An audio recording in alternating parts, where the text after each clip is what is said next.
to reveal its splendor, burn in the fire of love, burn in this fire of love, burn in the fire of love, burn in this fire of love.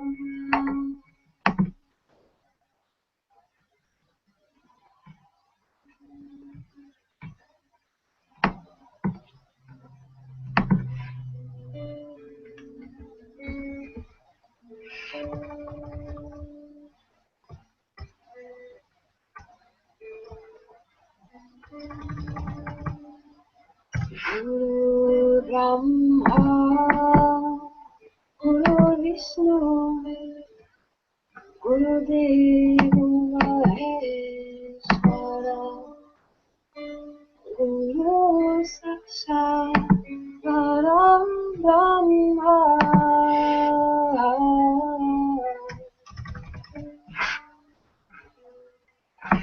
Mai Sri Gurave Namaha.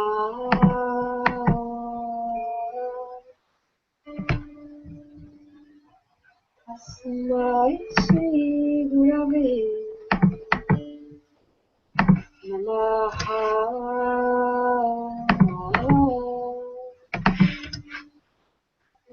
Shri Shri Shri Guruji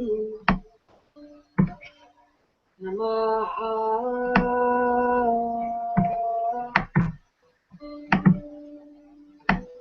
Shri Shri Shri Guruji Namaha.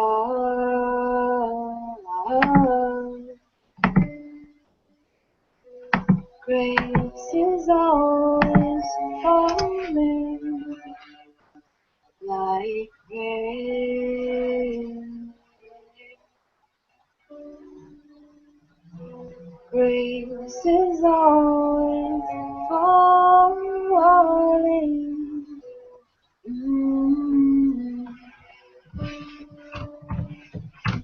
Guru Brahma, Guru Vishnu, Guru Deva Maheshwara, Guru Satsang, Param Brahma.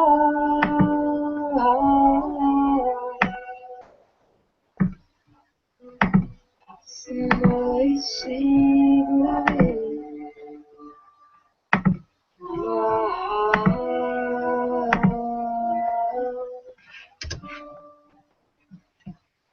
Tasmai Shri Gurave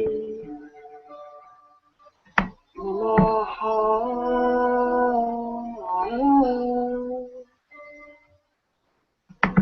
Grace is always falling like rain.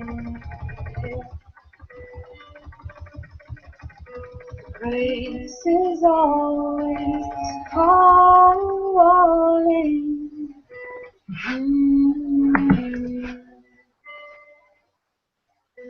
Shri Shri Shri Guruji Namaha.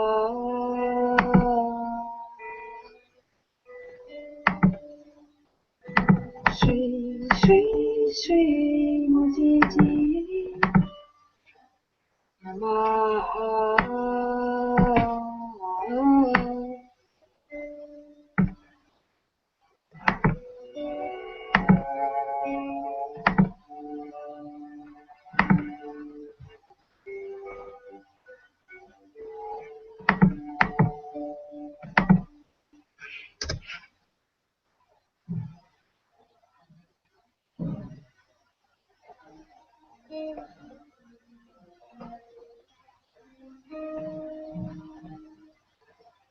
Beloved Father, who dwells within the soul of my being, whose name is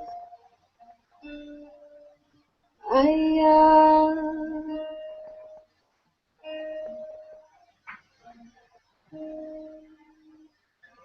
Veneration to your holy name.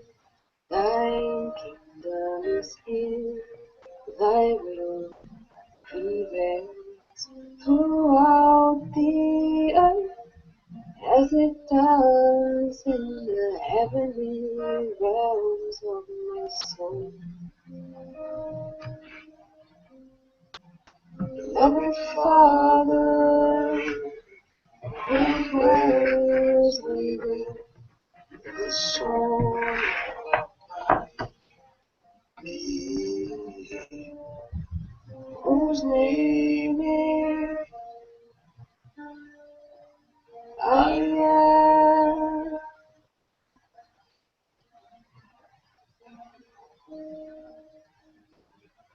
You open your hands and satisfy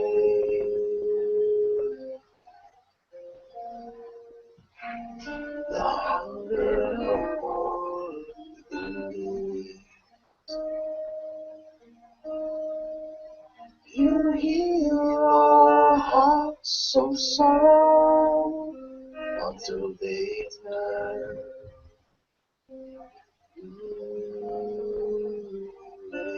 Show forgiveness to those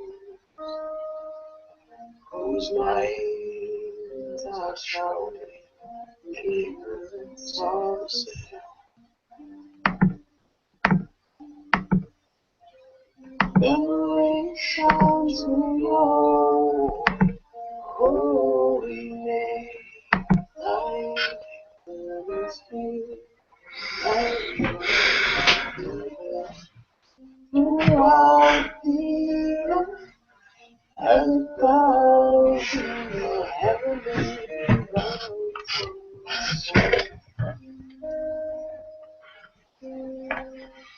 Heavenly Father, who dwells within the soul of life, whose name is I am.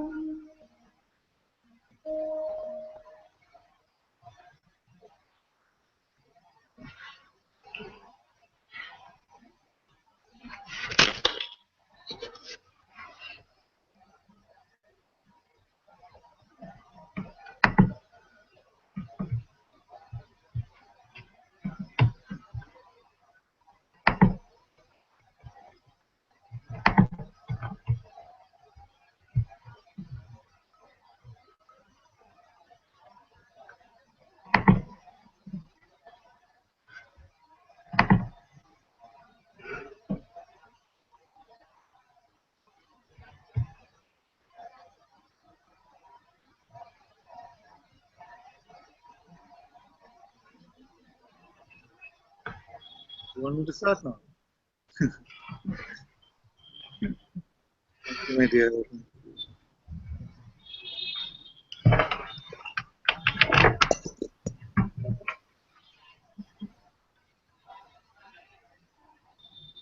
Namaste, everyone.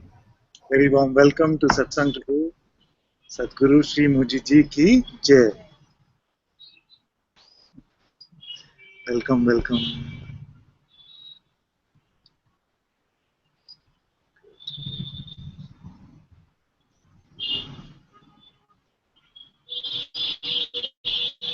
I got a brilliant surprise a few minutes ago.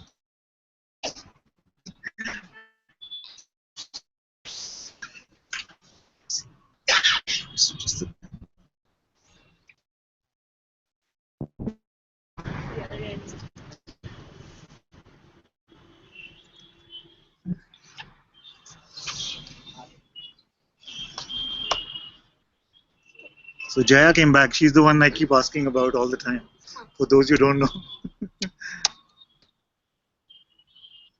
We're sitting outside today because There was some construction noise happening, so we came outside. Is it okay? The audio and video, everything is fine. It's good.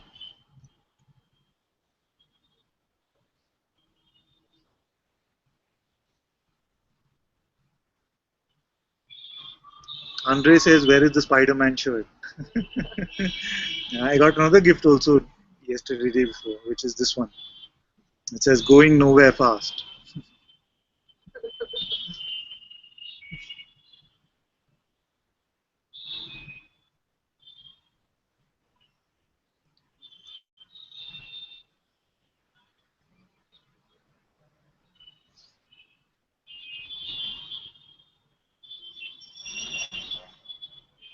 We were speaking a little bit about devotion yesterday,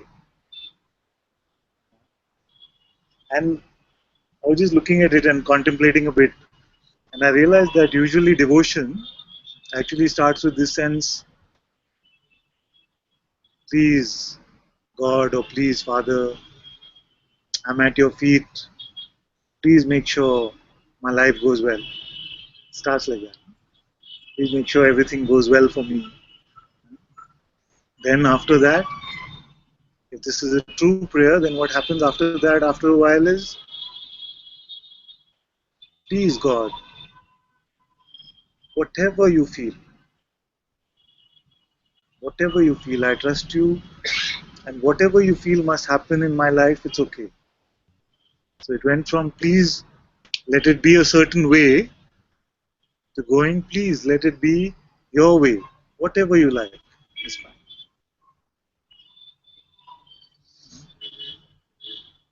And along with this, it can be also tell me what to do. Tell me what to do. Then after some time, I can't do anything at all. You are doing all there is to be done. So doership already is dissolving. You are doing all that needs to be done. I don't do anything at all. This is where we come to the true surrender. We are surrendering our sense of being the doer. Then what happens when this doership is dissolved? Then it's very difficult to actually hold on to the sense of being a person anymore. Because the ego's one of the ego's favorite questions is what do I do now? What do I do next? You see, many times in satsang also you see that many will come and say, now that I have found freedom, what should I do? So you find that as this doership is dissolving, then what happens? Then we move towards this sense that there is no me, there is only you. Very beautifully, we come to this point of Advaita, which is that there is only one, there are no two. So, what started off as please God, more like a business transaction, I'm surrendering to your feet, but please make my life go a certain way, then comes to this point very beautifully that there is only one. Then, whether you say me or God or one or consciousness or awareness, it really doesn't matter. There is only one. That's why I say that those who are blessed with devotion have the easiest time. Because very, very easily we go through all of this. There is no struggle. You're not trying to understand the nature of phenomena, the nature of awareness or consciousness, the purpose of creation, the purpose of our life, which can seem like very deep and troubling contemplations. Now, when we look back, this seemed like such joy. All these contemplations seem like such joy, but once we are in the midst of them, then they can seem like very suffering-filled questions. But both are beautiful ways. And I wanted to talk about devotion a little bit because there can be this sense that, oh, they are only Jnana Yoga or they're only a particular type of Advaita or just concepts.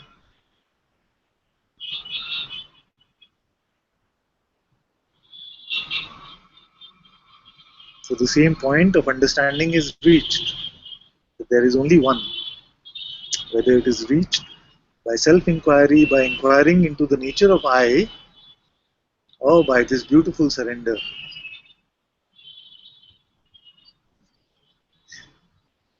In my case, it was I used to keep switching.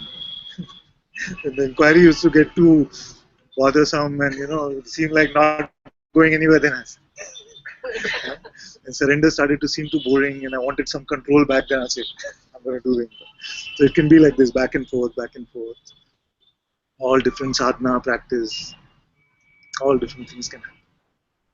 But if there's integrity in what is it that we truly want, if there is integrity in that I'm done with this play, show me the truth, then it doesn't matter. You could be standing on a trampoline and jumping up and down, and it'll get you to the same point of understanding what we are. This integrity is what is important. If we want freedom so that it can become part of the play, I want to play as a free person, then that can have a lot of struggle. See? But if you want freedom from the sense of person itself, then it's super simple.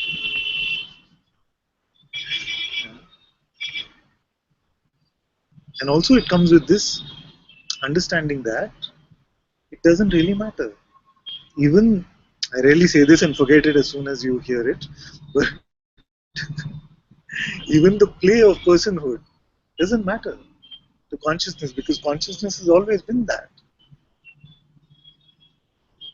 So, although, because consciousness has always been consciousness, it doesn't matter if it plays for trillions of years as a person, millions of lifetimes. It's still consciousness. Never truly became a person. But since the designated role of the teacher seems to be to point constantly to what you are, to what I am, that's why I don't say this as often. So all of this is consciousness playing as one. And this understanding this, hearing this is also important because it prevents spiritual arrogance. Otherwise, it's very easy to pick up this idea that most of the world, they're chasing materialistic things, relationships, the perfect man or woman, cars, fancy cars and money, and I am chasing God. Therefore, I am something special. So we must not fall into that trap of believing that there is something special about this. All of this is consciousness playing as all those roles. All of those roles.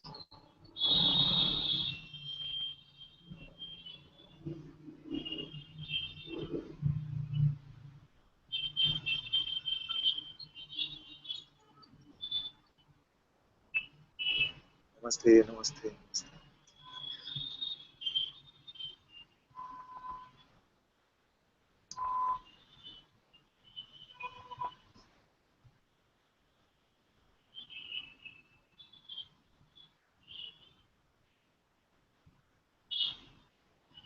Vikas asks a question. He says, we don't have any control at all on what we say or do, even though we are consciousness. We don't have any control at all. So when you say we or I don't have any control at all, are you referring to the imagined entity called Vikas, or are you referring to consciousness? Now, because Vikas doesn't exist, can something which does not exist have some control? Is it possible? I say that there are no Martians, but they have control over Earth. Is it possible? I point to the non-existent one sitting on that bench and say, can you close the door? Can you do it? It's like this, it's as simple as this. I'm not exaggerating actually. Uh, I imagine a man is sitting on that bench and I give him all the attributes Then I tell him, please get up and close the door. Is it possible? Not possible, you see. So, same way, this imagined Vikas, entity which never existed, has no tangible existence even in this phenomenal realm, which itself I feel is an illusion anyway, but we'll come to that. But has no tangible existence even in this phenomenal realm. Can it move phenomena around? It's not possible, you see.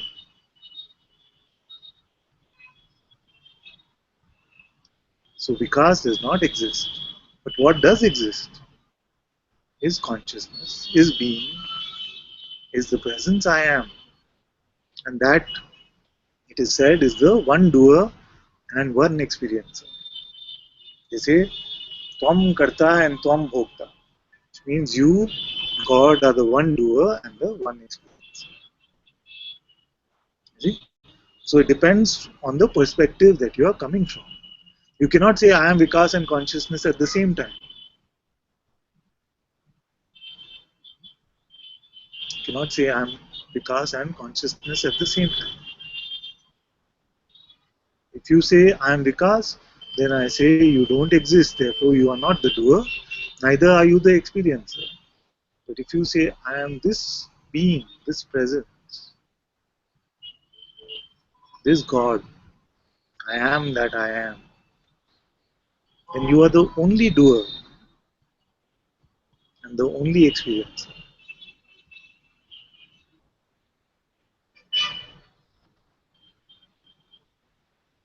And it can seem like it was you yesterday who said, he sent me a chat message where he said that he's been reading I Am That for some time and he's having some struggle with it, like same as I did. I don't know whether he heard my story and he shared that, but I remember a lot of struggle with I Am That, where this sense I am was a mystery to me.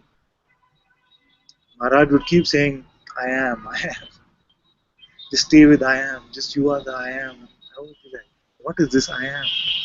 You see? So, to have this clarity about what is this I am, I ask you a simple question.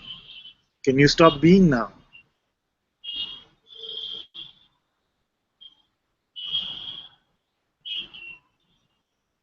And this will answer your next question as well. Really, I want everyone who's participating today to try to stop being.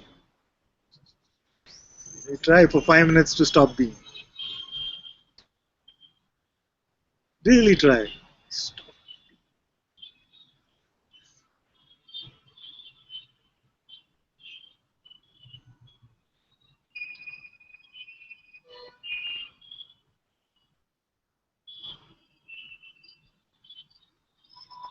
And don't say I'm not the doer, so I can't try. Don't go Advaita on me.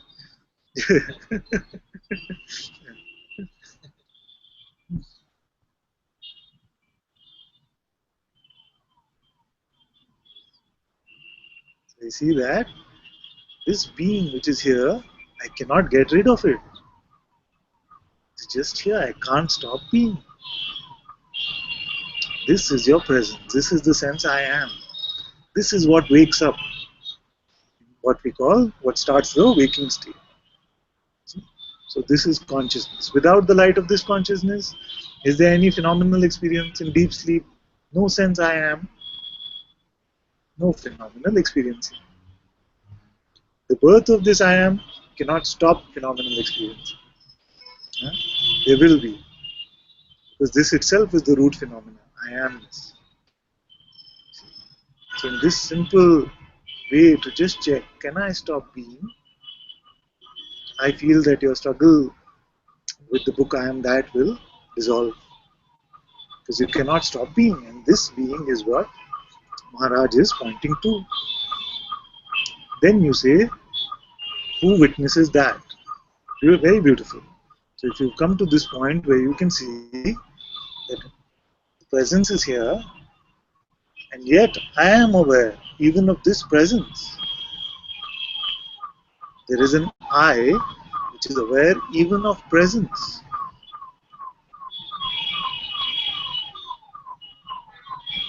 This I then is awareness itself. It has no qualities, no attributes. You can't paint a picture of it. You can't imagine it. You can just know it. And this knowingness, the awareness itself is what I am.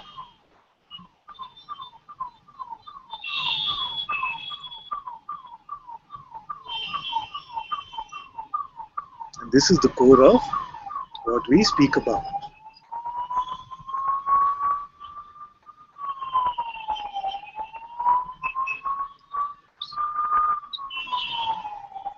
Now, Priya wants to come. Of course, you can come.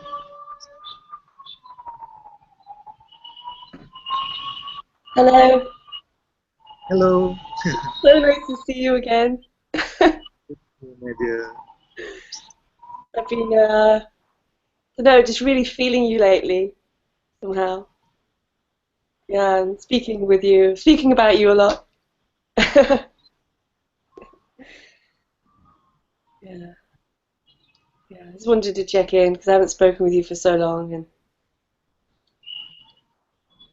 yeah.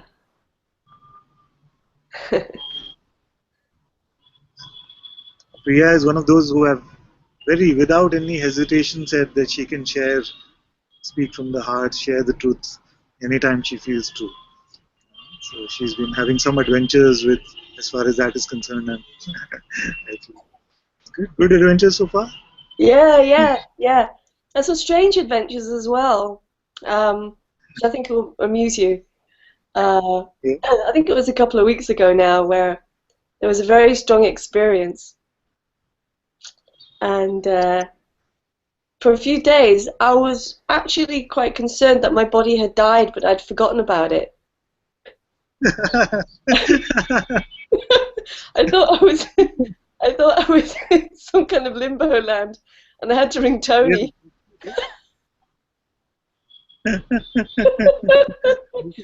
For a few days. Yeah, it was really weird. It was the weirdest thing. Yeah, I thought I'd died. I thought it was like just beyond. It was, I don't know. I can't even say. It was just very weird, and then that just seemed to pass. Yeah, and now it's like everything is freedom. Everything. Even the gambling and fast cars. Everything. Nothing can be differentiated. Yeah. And it's beautiful, beautiful. Yeah, there's just so much beauty. Even even the passing of a friend was sad, but still beautiful, and really clear that nobody dies. There's nobody to die. It's just all this amazing, just arising of from nothing into everything and going back down and down and just like incredible, incredible. It's very beautiful when I hear you speak like this. It's very beautiful when I hear these words. It's music to my ears. And I'm so happy that even Radha, for example, yesterday was sharing in Satsang something similar, just one arising, just momentary. You can't even say whether this day, because I was telling her about it could just be our only day in this realm. She said, why even day? It could just be this now. You see, this now. Yeah. It's music to And hear all of you. not even now. It's beyond description. It's just totally beyond description. Yeah. So lovely to see you. And I wrote you that mail because I remembered, like, I was talking about you, and I remember someone asked me what it was like when I first met you, and I was like recalling it, you know, and yeah, so I've missed you. Missed your dark eyes.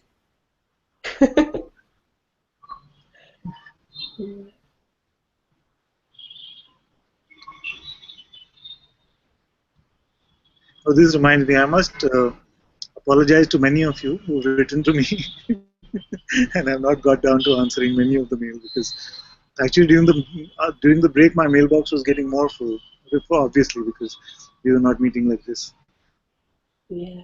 I did say at the end of mine though not to reply. Oh yes. Yeah. Good. I just wanted to tell you. Yeah. I love hearing from all of you. It's just that I can't sometimes get down to replying to. Yeah. You'd be there all day. Yeah. Anyway, that's all I wanted to say. I didn't even want to say anything. I just wanted to connect with you. Thank you, my dear. Yeah, Love thank you. you so much. I love you so much.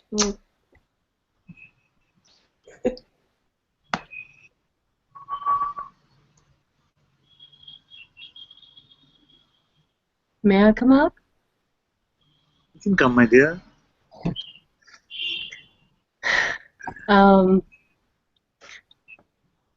Thank you.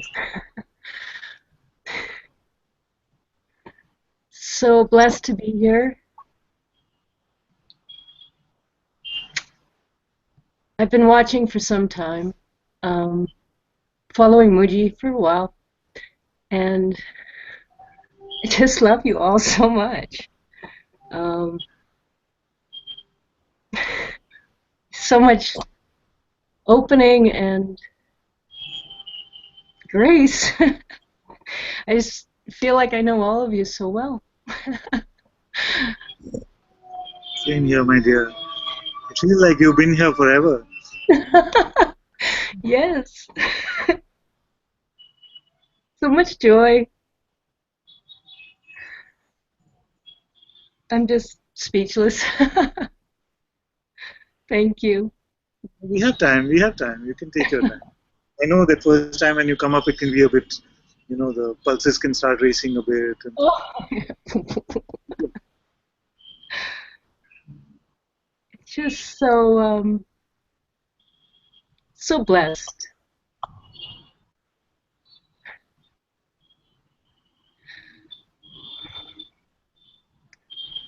very, very happy to have you, my dear.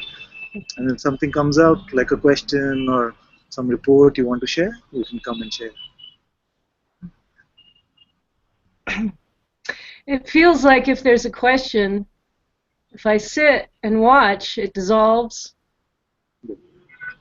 So usually there's no question. Sometimes there's appearances that seem to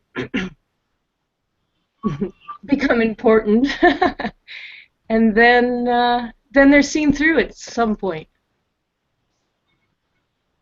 And it seems like um, layers of structure or layers of something, and then it's seen, and then it sort of disappears. I don't know how to explain it.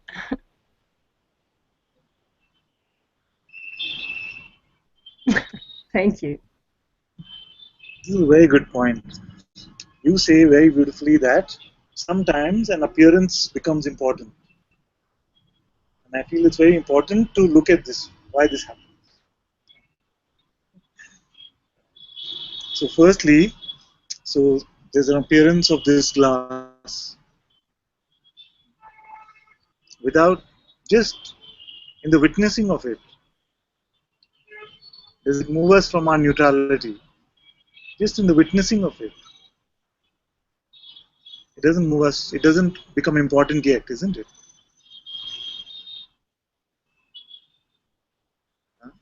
Then what happens? The mind comes up with a label. It says this is a glass of water. So we've gone from just this pure neutrality of the object to now saying I have a label for this entire construct which is called a glass of water. And then it can say, by the way, the water is looking a little bit dirty. It's not. It could say that. And then suddenly became very important. I'm drinking dirty water. You see? That which was just witnessed purely neutrally, then gets labeled and then gets interpreted. And this labeling and interpreting happens through the mind. Without the labeling and interpreting, there's just oneness. You cannot separate even the appearance. So this one phenomenal realm is experienced as one. But once the interpreter comes in, and we assign labels, Jaya, Anandi, Pitri, so it became separate. You see? So the way to separate it is to label it. And once we label it, then all kinds of things can happen. We can start calling it mine, and then that causes a lot of trouble, attachment. You see? Attachment is nothing but the sense of calling an appearance mine. That which is just an appearance. When we attach to it by saying that this is mine, then that becomes an attachment. And attachment is the root of suffering because nothing which appears phenomenally can last forever. It is only non-phenomena, only the awareness which is eternal. All phenomena has to dissolve. You see? So when we label anything which is just an appearance in this phenomenal realm as me or mine, that is just a setup for suffering. And as we get closer and closer to the truth of what we are, the discovery of what we are, then it seems like time slows down also a little bit. You see? So when you meet a sage, usually you feel like, oh, they have a lot more time. They seem to have a lot more reaction time to things. They seem to just, life seems to be moving at a different speed for them. Why is that? Because it's just moment to moment. You see? And then you can start watching what's happening. See? So in front of Jaya's face, now the label will come, there's a rosebud. So you can see, and then you can say, oh, I wonder in how many days it will flower. So it became something. So it's just an appearance. You see? And you start watching how these appearances get our attachment by us giving them the labels and the label that it is mine. It belongs to me. And once there are a lot of these phenomena running about in this appearance, which are mine, then that much potential for suffering exists in this world, isn't it? So when you say this is mine, this is mine, this is mine, then all of those are potential for us to suffer because nothing will last. This much I can write down and give to you. Nothing will last. Nothing phenomenal will last. So when an appearance seems to be causing some trouble, notice the root of it, which is the attachment. We're not seeing it as just another appearance. We are applying ownership over it. We are saying that it belongs to me.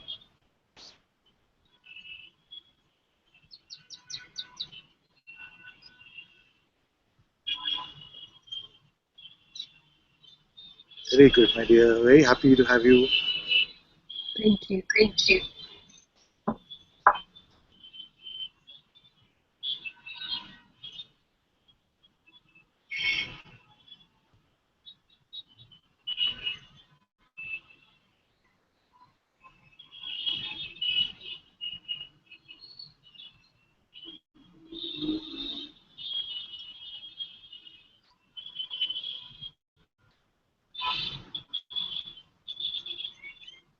We'll come back to Vikas's questions. First, Radha says, it is seen here that the mind sees objects and a world. It is seen here that the mind sees objects and a world, me and another, but the heart only sees itself. Just to make that even more clear to everyone, what she's implying is that the separation is caused only after the mind comes in. Not that the perceiving is happening through the mind. The perceiving is prior to the mind, but the seeming separation between me and the world, object and a world, this world of duality, is only after the mind comes in. But as far as being is concerned, no separation ever really happened. It's always been one being. All of it being the phenomenal appearance, we can call it the entire phenomenal appearance, we can call the body of the being itself. See, so we move away from this sense that this is my body to this sense that the entire phenomenal appearance is my body. And even that is within me. And right now you see this. Right now all of you can see this. Because you can see how you experience the body right now. Just a set of sensations experienced within you. The body is only experienced as a set of sensations within you. And this, within you, this space of experiencing can experience much more than just this body. See? That's why we call it the infinite space of being, where everything, time, space, and all phenomena take birth within this, within you.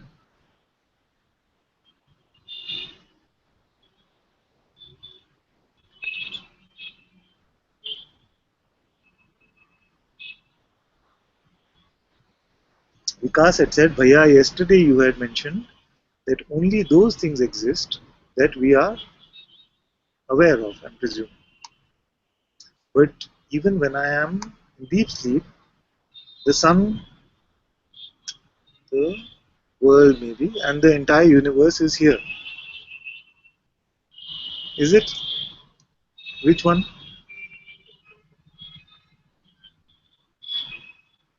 Which sun and which universe? All of us have actually experienced many universes. Many. In one night you can have 10 dreams and all of them have separate universes. Does that universe not have a sun? Is there no sunlight in that world? Where does it come from? Where is all of that? The dream people, the dream characters, the dream pain, the dream pleasure, the dream experiences, the dream family, all of that. Where is all of that? Is it outside you?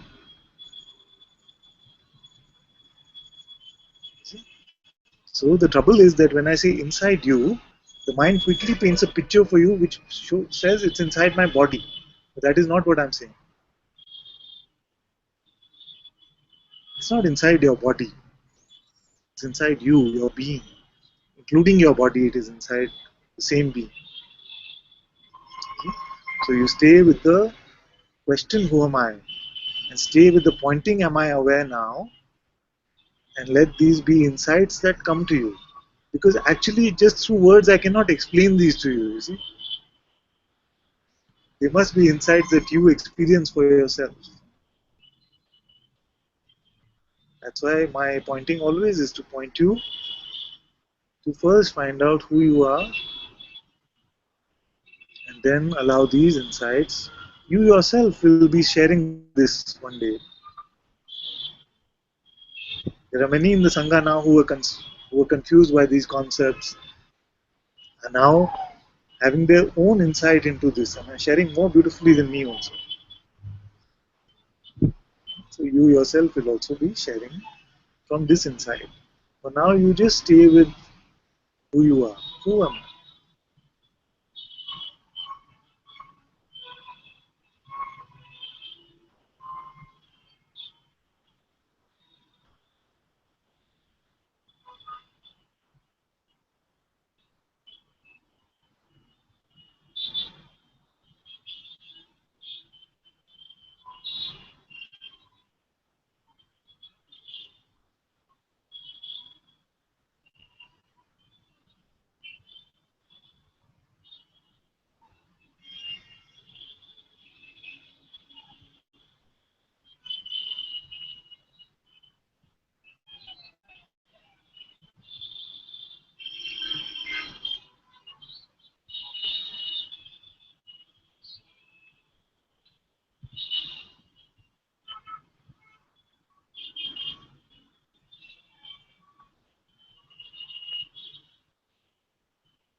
I also thought yesterday a little bit about thought about this. I don't know why. Just like in theory once, and before theory was, I've been talking with many beings who seem to have some kind of fear to coming to non-dual masters because they feel like that they cannot be sharing what's going inside them because there is some I've got the misunderstanding that they have to deny everything, like what's happening, because it's not true. I don't know if you feel this. This is a good question, good point. So he says that he's been interacting with some even before coming to India and now in Thiru, and some of them have this fear to come to the non-dual masters because it can seem like they feel that the answer will come, which is that, oh, it's not real. Whatever is happening to you is not real. Like I don't know. I don't know whether I want to deny that. But what I do know is that if it is something domestic, if it is something monetary, if it is something just like that, then I don't find the energy to be a counselor like that. You see, I don't have relationship tips, for example. So some and that is very popular problem to have. You see, so so if someone is like that and they say, okay, I just want to fix my relationship, uh, maybe it's okay that they don't come because there are so many relationship gurus, relationship teachers, and they will have tips about that. At some level, it might even be true. And that's why very often I say it's good that if you've seen a YouTube video or some satsang a little bit, because many times some will pull their friends in and drag their relatives in. They come in and they say, "What is this?" You see, it makes no sense and it seems scary in some way and it seems too difficult. All this kind of. I don't feel now. When I started maybe differently, I would say, everyone come. We'll look at whatever. But now I don't feel so much energy to say, okay, it's okay. I know that once you're done with the play of relationships and you're done with all the phenomenal play, then we're here, we're waiting. But it can also be. So grace moves in beautiful ways. Where someone could have come with a seemingly phenomenal problem, but then started really hearing what was being said here, and very quickly that gets, they say that I don't want to deal with that now. Tell me about this. It can also happen. So I'm not saying that there's an entry barrier or a gate we ask you no domestic issues before you come in. After you come in, I might tell you.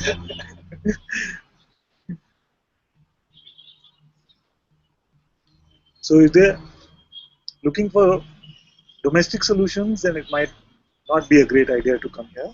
But if they're really looking for truth, they're really looking for truth, but they don't know whether this path is for them or whether they'll really resonate or things, then they can just come and check. You can check it out and see if there's something there. Is this what you meant when they said something is happening and we don't want to? Yeah, even like some people who have been, let's say, with Gucci and like saying like this movie, but they don't want to go to him and say something. Even though I'm sure he wouldn't mind. Like, Yeah. But also sometimes you need a whack. You see, so those who have this fear now, especially if they've been with Guruji for some time, and then they, oh, I don't want to go to him with this. No, you need to go and get the whack if there is a whack coming. It will be like this. If Gandhi now, who's been here how many months? At least 6 months, 6 7 months. So somebody who's been here in the physical satsang for so long, like I say, oh, my car is breaking down every time, something like that. Then you will get a whack. No? It's like that. You should be. If there was true love, true surrender, true devotion to a master, then you must be open to even getting the stick. Cannot be, oh, I've been with him, so now I'm scared to go to him because this is really troubling me. That causes so much dichotomy inside. I would not be scared. If something even today was to come and this I feel would not be worthy of me to share with my master, I would still go to him and share it. And get the whack if there was one coming. I don't mind at all. Otherwise, words like surrender, devotion, love are just hollow words. There's so much barrier to even just share like this. But many are like that. Many are. You're right. It happened in our Sangha also. It happens many times. That it can feel like you projected an image of yourself, you see, and I'm very quick to buy that image. That's one difference between me and everyone else because I will always say, yes, you are free. I will never say, no, you're not there yet. See? So you can paint an image of yourself and say, this is where I am. You see? But then what is bothering you is relationship trouble or some other trouble. Then you say, no, but I painted with father, I painted this image of being something extra special. So then they get scared to come to me because then that image will collapse if they come and cry about relationship. Then they say, okay, then I will deal with this on my own. I don't come to Satsang. It's okay. It's all part of the play.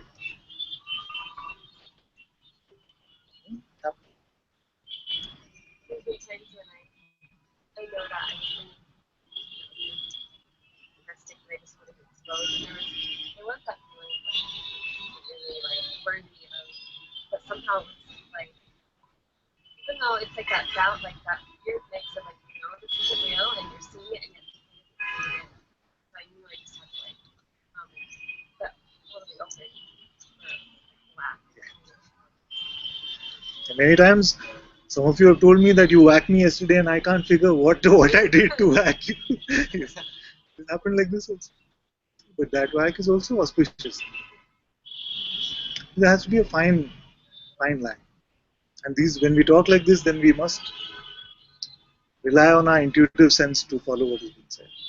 Because you heard me, and you know that I would never encourage any kind of exploitation of any sort. So it is not that I'm saying that you must follow my words no matter what I'm saying. You come and argue with me, debate.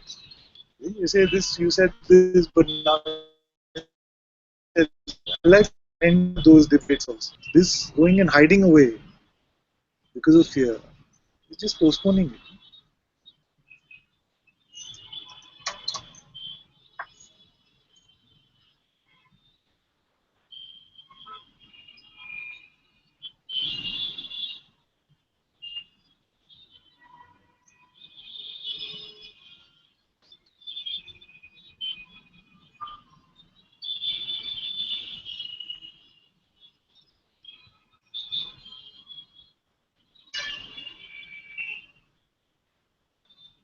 Prabha actually was asking for a hangout link also before our satsang started. So maybe one of the moderators can help her with because she has some questions and it would be good if she's in the hangout. We can look at them. But if it's not possible, then I can answer them.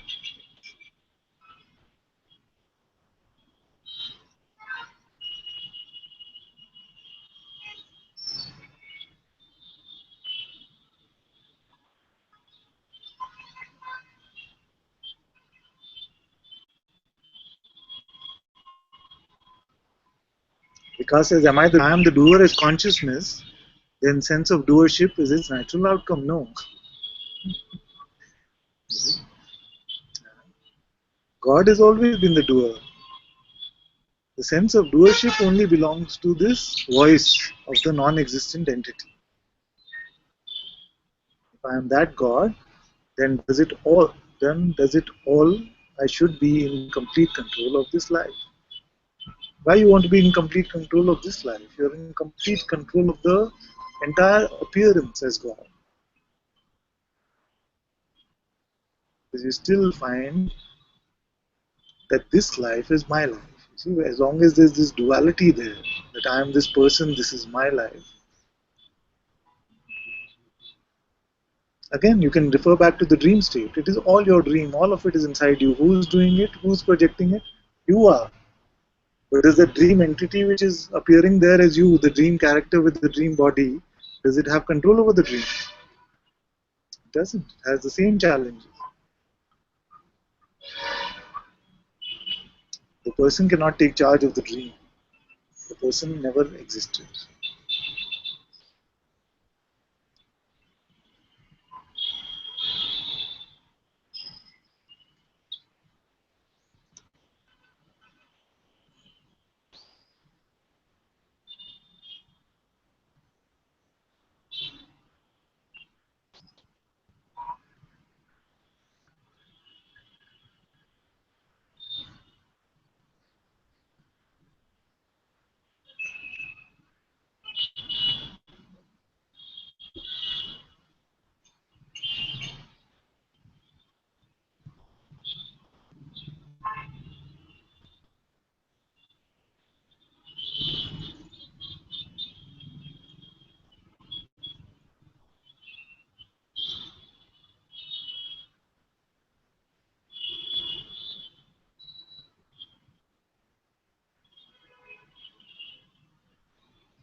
Also, can I tell you that there is no way to solve phenomenal problems?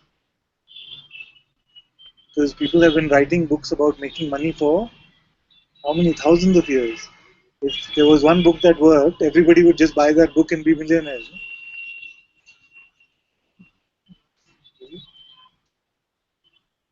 There is no right way or wrong way in this phenomenon. It just moves in its own flow. Of course, we can pick up worldly wisdom which helps in the phenomenal realm. All that is fine. But there are no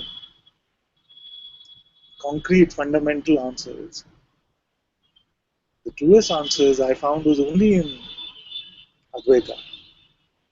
See, because it led you to the unchanging, unmoving, stable.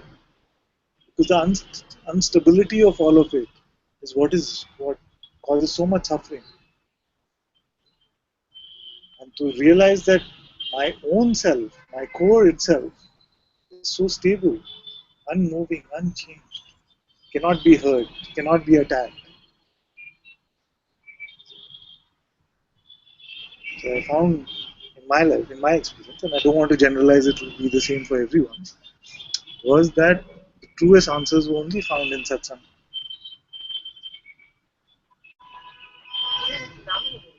Yeah. Yes. And that is the best byproduct of this discovery. That as we are discovering that which is non-phenomenal, we do not find even phenomena. You can have challenges which come moment to moment, something can come, but it's not something that is a problem. You will not lose sleep over anything. Just something what is appearing is dealt with then. It just moves in its own way.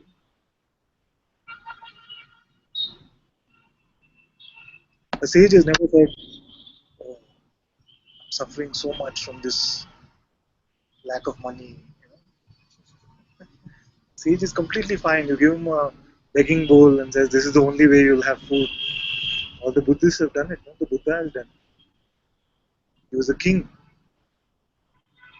a prince at least, and then he was begging for food. You can never predict these things, but if I was to really try to project and say tomorrow morning something happened and I have no money, I would say okay. I mean, I would cry for a bit, maybe a minute or two, and then I would say okay. I'll walk the streets and Get my food. It's okay. Father, My dear, please. it's really clear that like what if there was anybody, why would I can see why a person would want to change things, you know. But it's seeing here that why would you even want to? Because it's also what it is. It's also perfect anyway, you know. And there isn't anything that anyone can do about it anyway. Because there isn't anyone. But yeah, it's just seeing that whatever happens, happens. And that is itself happening. That is oneness happening. And I can see why you were saying before about, non-duality Advaita being unpopular, because that's so like that kind of finishes it for the person, doesn't it? It's like seeing that you can't do anything, so that's like a lack of control. But I just find that the most beautiful thing.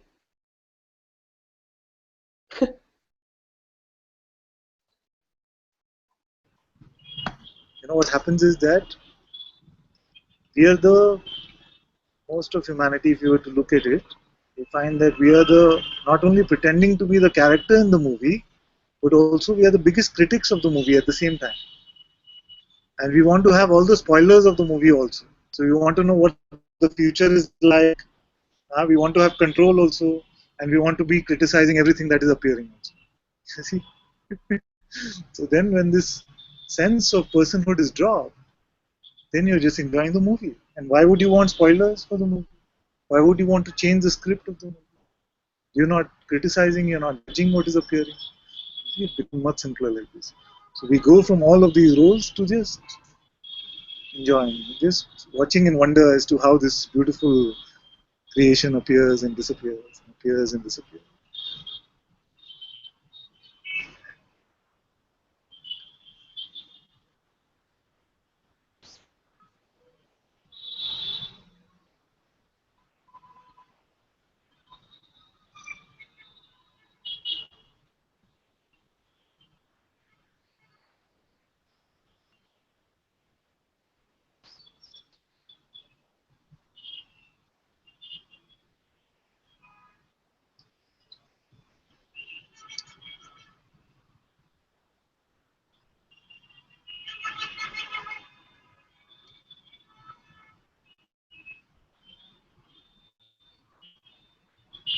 I must trim my mustache.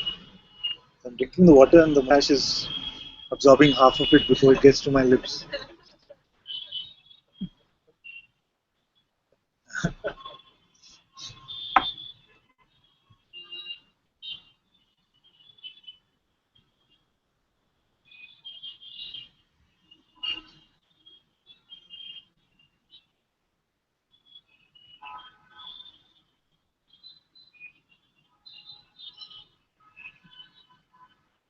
Let's see something.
Oh, nice, no? You do it here. Often we'll do like this.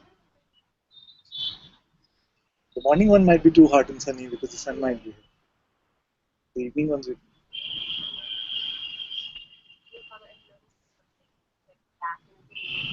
Yeah. Just like walking the street.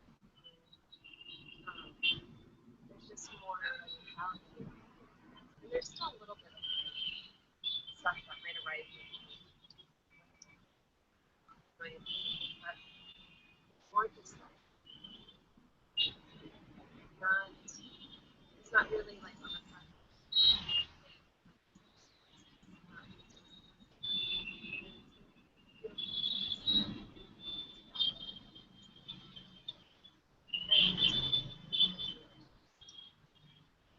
Just a few of the different She says that I've been back only a couple of days, but I see already that there's a big difference because there's so much more neutrality, and all appearances are being allowed to come and they go, and rarely something might be annoying, but it's very, very little.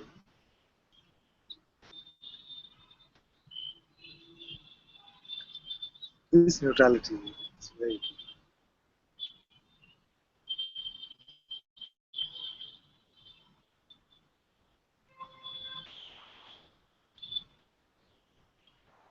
And the mind cannot understand this. Because if you tell the mind be neutral, okay, what do I do? Neutrality is something it cannot fathom. It can fathom only the colors in the spectrum. It cannot fathom transparency. It cannot draw transparency. It can only draw color. So this neutrality is like that transparency. We become neutral to that. Whatever is appearing is appearing. And whatever actions and responses are coming, there's a neutrality to that as well. So it's not a passivity. So that's why I make this point often.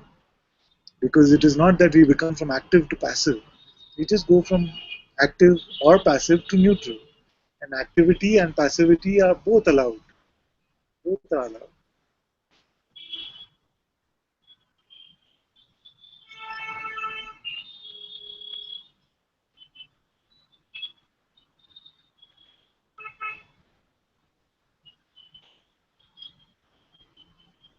Okay, we're switching over now.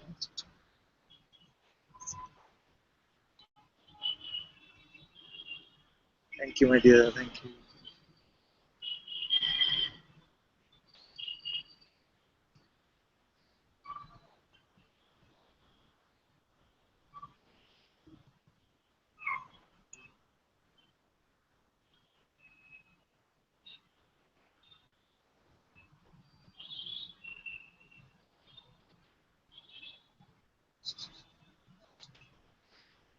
Vedika says, beloved Anantaji, there is a kind of sulkiness and hiding here, and the need to declare to you that I am sulking and hiding.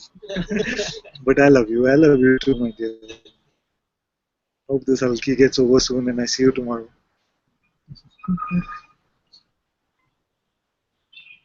It can happen like this.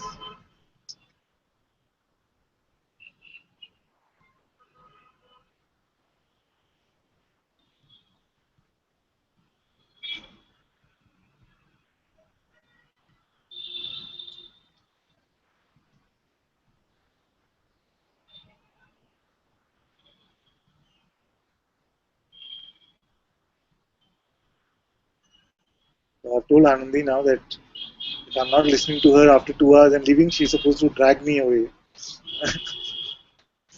So any of you thinking that or feeling that Anandi is doing it herself, there's no, she's just following my instructions.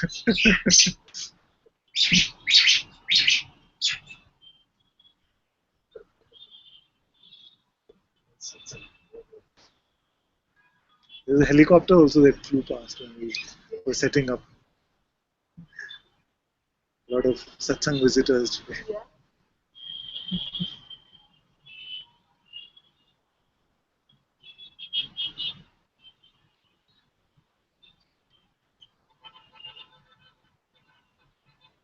It's good, it's good. Okay. So Prabha is here. Welcome, welcome, my dear. You want to try your mic and you want to ask?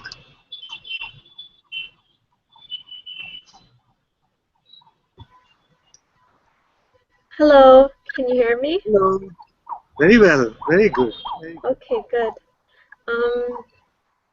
Yeah, I just had a question about actions and I've been reading I Am That by Nisargadatta Maharaj, and it feels like there's a lot of contradictory things in there. And like in the quote I sent, should I bring it up, or is it It'll be visible good there? if you could just read it out once.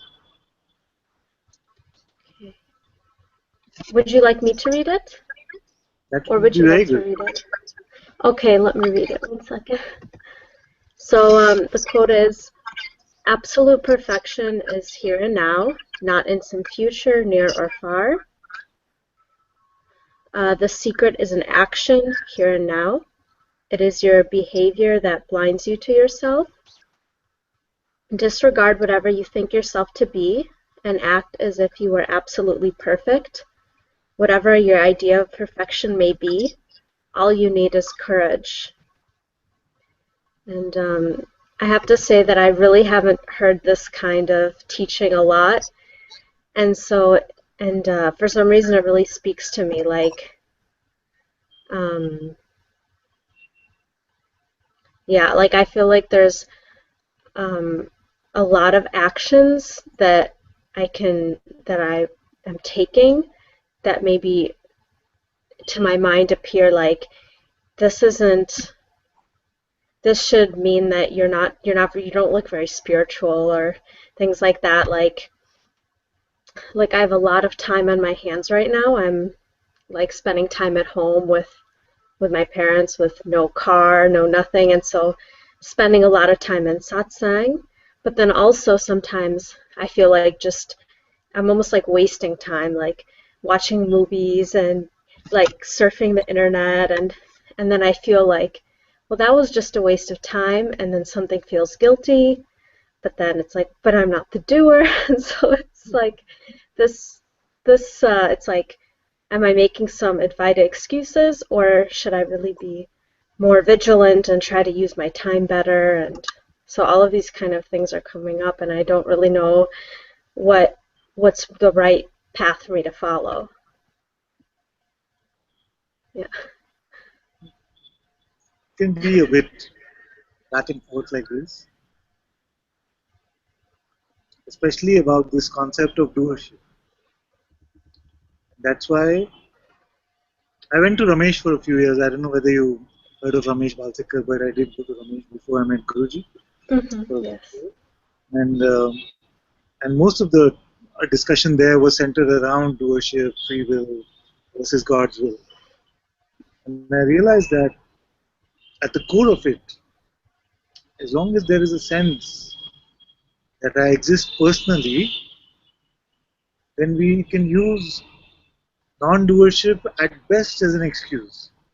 Mm-hmm. And once this discovery is made that there is no person here, only God is, then the entire question of doership just falls apart. You see? Mm-hmm. So rather than, so my favorite way now is rather than exploring whether a person has free will or not, Mm-hmm. is to actually explore whether a person exists or not. Then the concept of free will itself cannot arise. Mm-hmm. And already the answer that I want to offer to you is that no person ever existed. Mm-hmm. Now, what are you supposed to do with this answer? Don't just take my word for it, because then it will become another concept that I have given you, which is as bad as any other concept. Mm-hmm. So I never say that something is true just because I'm saying it. You must take this, what is said, that no person ever existed, and apply it to yourself and see, is there a Prabha that exists? Um, Okay, and if Prabha existed, what would be her attributes besides the body? Is there anything you can tell me yes, about Prabha? um, it's everything about Prabha is in thoughts. It's like in like thoughts believed in. So What? thoughts believed in, so they come, and I say like that thought is, that's true, and I believe in it, and it's like these images of what Prabha is like. But I have to say that like I've come to through watching some of your YouTube videos, especially your Ustream videos, I've come to some clear seeing like, oh wow, there's no doer, but it's not complete. It's like I see it, but then some time passes and this doer idea comes back. It's like really like not like it's like it creeps back in, and then before long I'm doing again, and it's like really hard to kill this idea or something. I don't know. Keeps coming back really strong. Very good what you shared. But you don't need to kill it. You don't need to kill it. Just don't believe it. It's enough. Okay. Because killing seems like too much work. We are very lazy here. Why you want to go and kill something? It's okay. You must do this. You must become more responsible. It came, it went. It's okay. You see? Just like this, all thoughts are coming and going. And very beautifully, you said that a person is just a bundle of ideas, a bundle of beliefs. Mm-hmm. And by definition, a bundle of beliefs doesn't have a tangible existence because it's constantly changing. You could pick up a new belief now and you would say that I'm the kind of person who believes in this. Yes. So there is nothing at the bottom of this. There's no foundation to this. It's just a set of floating beliefs. So if there is no person, then who's watching the movie? Yeah, I'm giving you the best excuses. Exactly. So the best thing then would be to just continuously inquire into into this person basically, and see its unreality, like as much as possible. That would be the best course of action while doership still exists here. I'm masking that. Is that what you would say? That depends on where you are right now. So if I were to ask you, most of the time, are you in a state of belief of personhood, or is it something that just comes up occasionally? I don't really know how to answer that because I see through the person sometimes. But like I said, I feel like I just slip into it's like Muji says this thing about the hanging out place of consciousness. Like the person is the favorite hanging out place of consciousness. I feel like I just slip back in there, like it's really comfortable. Like it takes effort to inquire, and then I see it's not there. But it's this like inertia, this gravity that keeps just taking me back into this belief as a person. And so I think most of the day when I'm walking around, I'm actually unconsciously identified as a person. And then sometimes I come out, and I think I'm unaware of how often I'm acting as a person. So. You know what might also be happening is that the person has taken on the belief that they must get rid of the person. Maybe, yeah. So can you forget about it? Yeah, yeah. So don't try to get rid of the person. Mm-hmm. I'll tell you when. If something needs to be done, when something needs to be done. In hearing you, I get the sense that you have been satsang for a while, so your nose must be stronger now than when it was originally, isn't it? So when some suffering is starting to show up or some buttons are starting to get pressed, Mm-hmm. at that time, you can pick up the inquiry. Okay. Mm-hmm. See? So go about your life very naturally, leave your attention also completely free. Don't worry about any of this. Okay. Don't try to be rid of the person because it is only the person who is trying to do that. For a while, it can seem like But he took away all my steps and all my practices and all that I was supposed to do. He's not even telling me whether I'm done yet or you know, Yeah. none of that. He's just saying just be completely natural, and when life starts to push some buttons, just contemplate what belief has been picked up. Hmm. What belief has been picked up, use it to inquire and see which identity still exists and find out. So if it's a daughter identity, you said you're living with your parents. See? So it can be that some buttons get pressed when you live with your parents. So when those kind of buttons are being pressed, find out who's the daughter here. Where is the daughter? Because the baby that was born, even Hmm. physically, every cell of that baby is different from your body now. Yes. So where is Yes. the daughter?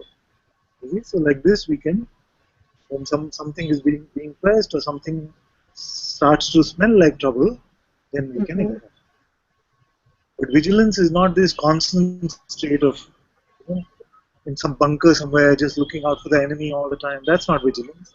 Vigilance Hmm. is just this openness to everything that's coming. And when something smells bad, you look at it and you throw it out. Okay. And what if there are certain tendencies to like waste time, like I was saying, like should because Then you join the club. because if someone like yourself were to tell me like no you should not do that or something, or if Muji were to tell me try not to do that, I would do it. I would like, but it's I think it's I don't know if I should be stopping myself. Like I don't know if stopping and saying no that's not right is just that's like picking up an identity of like the good one who's not gonna waste time or something. And so then I'm like, okay, well, I guess I'll just waste time. I don't know. So, what is um, what is waste time? um, to be in a to to not to be going with the mind, like to when something says, oh, like I want to watch this YouTube video or something, and to be like, okay, and to watch it and to like, ha ha ha, kind of to not really be using the time to um, I don't know, it's like going with the mind to just like it proposes you want this and you just accept it and then you kind of go with it versus to say, do I really want that? And to be more inquiring about it. And I don't know. That to me, that's what I see as wasting time, but maybe I'm seeing it wrongly. Actually, the mind is a trickster. The mind is only a trickster. So what happens is that if you do something, then it'll come and say, "Oh, see, now you shouldn't have done that. Now you wasted so much time." Yeah, that comes a lot. Who's who's doing all of this? All of this is a play of consciousness. Yeah. I have three. I have the Downton Christmas special, the Sherlock Christmas special, and there's one more shows that one more show that I have to see, which I have downloaded. Should we see? We don't get them in India, okay? So I'm going to be watching some of these shows, and it's completely fine. It's completely fine. I don't feel Okay. it's a. It's so beautiful. It's so beautiful. Okay, good. Okay, Your thank you. parents are not going to be happy with me. Mhm. See, once you get this intuitive sense, and this intuitive sense is not necessarily going to make a missionary out of you. For some, it might. You know, for some of the saints and sages, they just, when they found the truth, they just had to go on a mission to change the world and share this with everyone like that. But usually, it's just very much more relaxed than that because it's allowing life to flow. So don't beat yourself up about these things. They are completely not bad. Okay, thank you.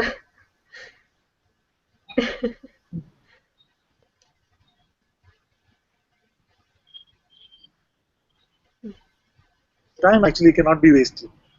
Time is there in service to you.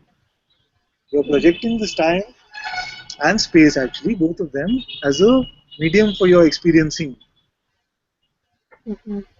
It's all consciousness which is playing all of this, every part of it. Mhm. And once this guilt is pulled out of it, then you enjoy more. That moment you enjoy more. And then when this sense of contentment is there, then you don't even get into any of these addictions. So what can seem like a waste of time if something becomes like an addiction, something Mhm. becomes compulsive, something becomes obsessive. That Mhm. needs a lot of mind, and usually it's driven by guilt. It's funny that a lot of the addiction itself is driven by the guilt about the addiction. And we have Yes. some psychotherapists here who can correct me if I'm wrong, but this is my feeling. So once this is thrown away, then you might find that automatically it's much more natural. Mhm.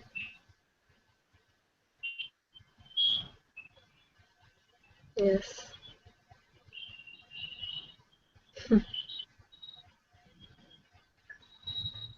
That's very good to hear. Thank you so much. Thank you. Hey, good to see you in the hangout. You're welcome to Yeah. join any day. Thank you so much. Thank you.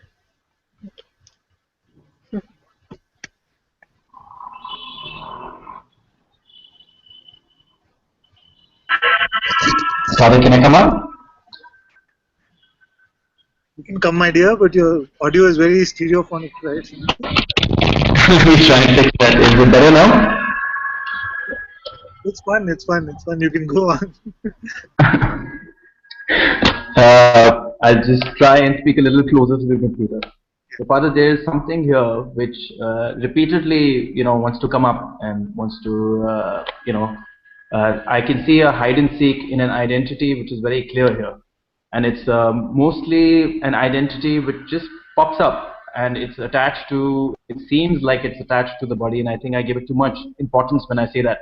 It's almost like making an excuse for it. But it's seen that since I was about 3 or 4, or maybe even younger, there was this identity which was almost a split, and it would just be a split of a personality completely. And then over time, I would find that it was attached to certain things, and especially sexual. And I would find it get more, energy, and I would find it would get more vigor. Especially, it would pick up emotions, and with emotions, it would get that vigor. And I can see it. I can see it occurring, and I can see what the effect is. I also just let it be. I mean, as an identity, I just accept it as just an identity, as something which is being believed in, which can just be looked at. But there are times that that identity itself starts to decide what its own awareness is. I don't know how to explain this. I mean, it starts to switch completely. So, like for example, the last 2 times I've come and seen you, there was something which would want to discuss this, and then then when I would be in your presence, it would just fall away completely. It would just not come up. Like today, when I was just hearing Prabha, that question seemed so relevant to me and everything that she was saying, and I was like, oh, okay, this can wait, and this is so important for me, and next time when I see you, I'll be able to discuss this. But I didn't want to hide this any longer. I just wanted to just lay it out at your feet, and I just wanted to tell you that this is just one of those things that makes my whole body flush. It just is believed so strongly that it sometimes just changes my whole dimension of being. Like I start to feel that there is another person in me completely. Even that one is at your feet. That's all I wanted to say. Even that one is just surrendered to you. This, from whatever I could hear, it's an identity around sexual desire, is it? Is that what you're saying? Yes, mostly. It could not specifically only sexual desire. It could, but it would thrive on that. It would thrive on sexuality itself. I mean, it would use sexuality as a release, but the identity itself can be seen very clearly. I mean, the identity is just a split. I mean, it is almost like masculine and then completely feminine. And the attributes and everything that is just a complete split. So it can be seen, it can also be seen how beautiful it is at times. You know, it can be clearly seen how, you know, what its own, I mean, I'm sure if all of us clearly can see the feminine and the masculine within us, and to sometimes let it express itself is letting go and letting it express. But when it's but there are times when I cannot, it holds on to the sexuality of it. So that's where, you know, then the mind just enters in. At least it seems so. That the mind just enters in and the identity completely takes over. Like it'll just completely say, you know, it'll just completely give up, and it would say, well, this is what you are, and this is what you can't escape me. This is what your whole future is. This is that.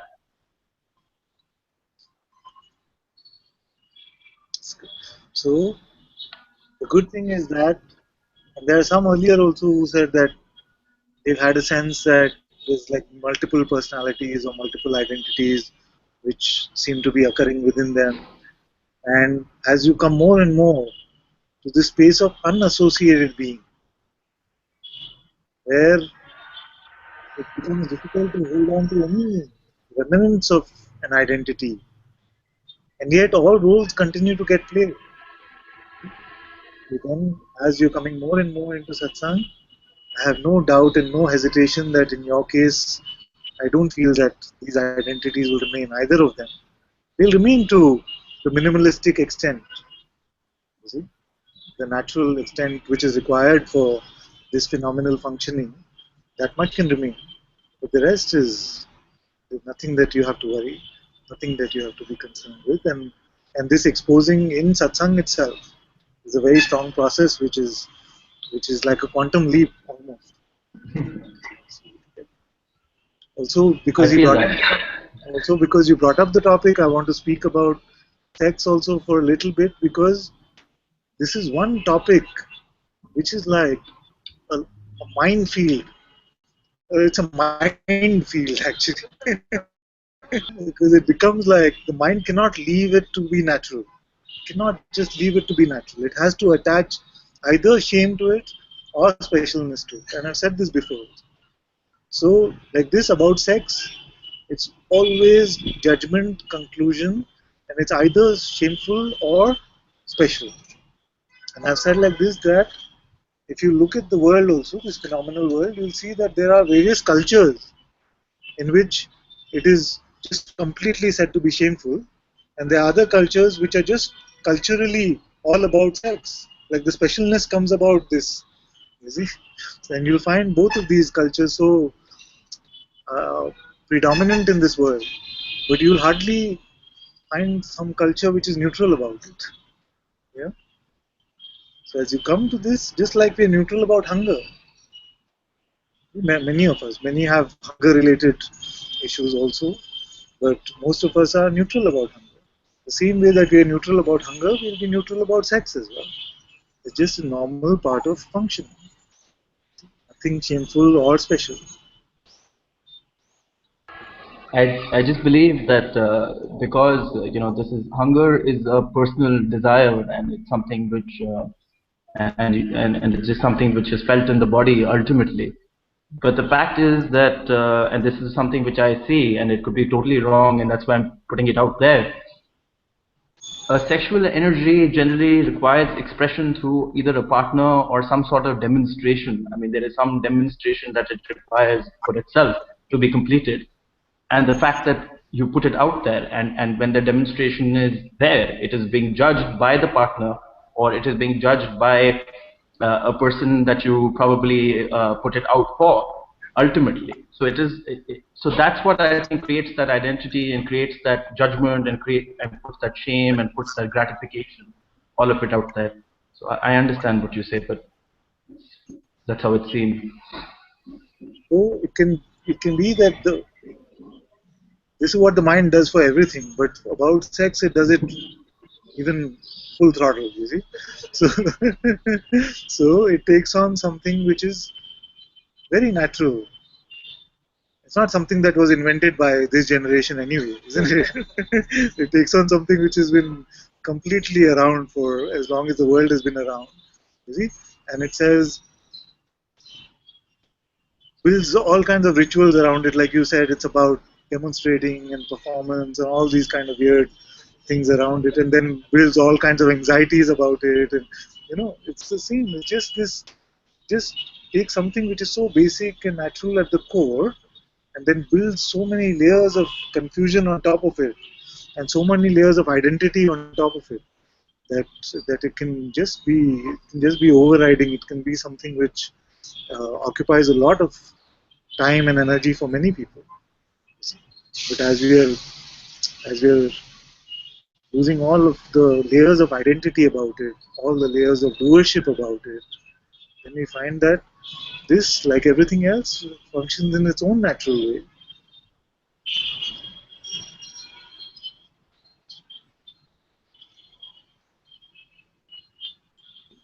Whatever is Whatever that. is that. It's just that Exactly. it is, and it feels great. I mean, it just feels good to have this, to be able to always find your feet for everything. Love you very much. Love you very much. Love you, my dear, so much.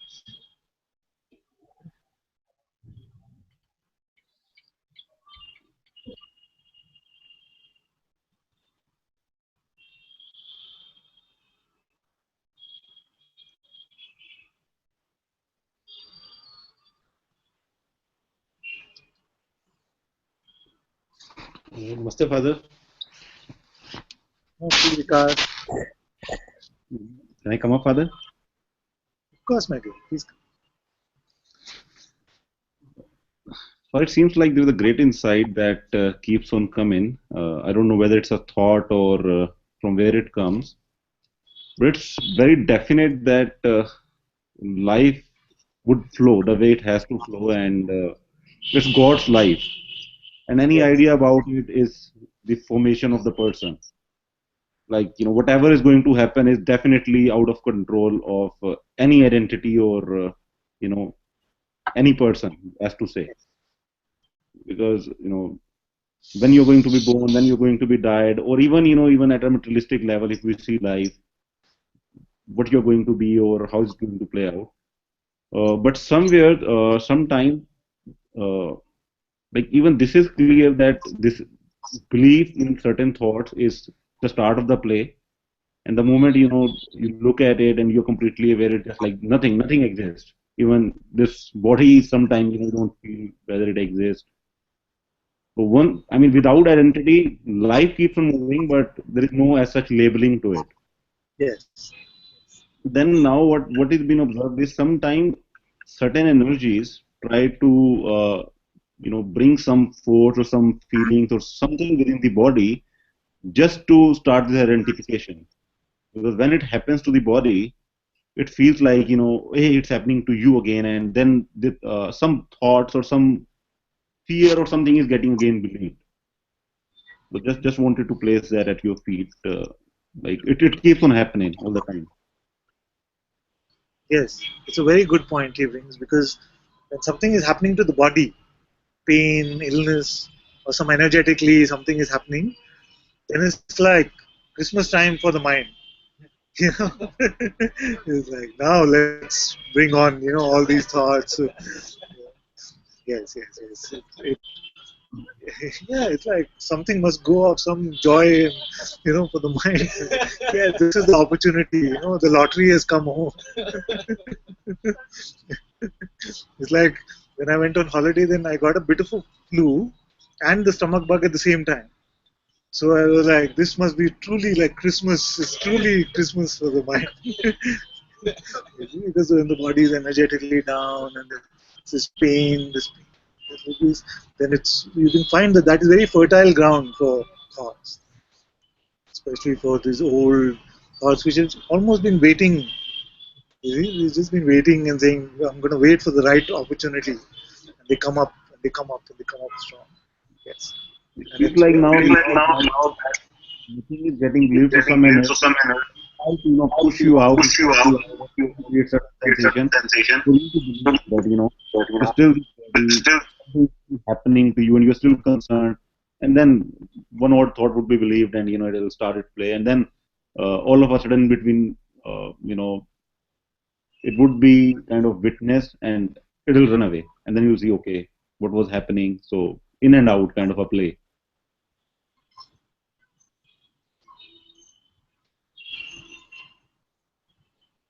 All these energetic movements, all these energetic afflictions, so to speak, it's just, and it can be things which we've carried over many, many, many years. But it all gets cleaned out. All gets cleaned out. Some strong cleaning was happening even in the retreat, if I remember. No? Yes, Father. Bunny got fever around 104.5 or something, and after 2 hours, it went away, and then we burned everything. So I I know was like, because. Okay, let me share this story. So they left us. They were staying in the hotel next door, Vikas and Vani. So they left us, and she was so sick. She was so ill. No, body was just so much fever, and so they had tickets to go to Goa, which she postponed to the next morning in a sign of great optimism, according to me. but and then we didn't hear from them. And then I logged on to Facebook and I saw these Goa photos. They're so energetic and happy in Goa.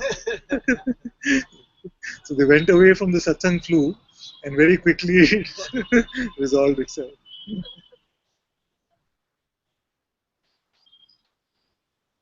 thank you, Father.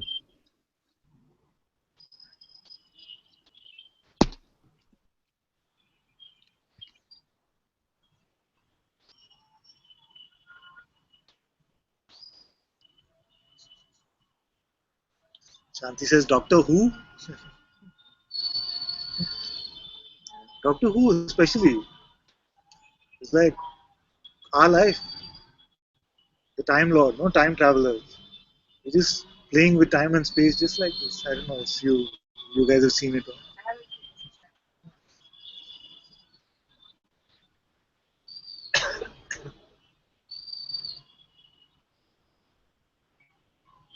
Or there's some questions on YouTube chat.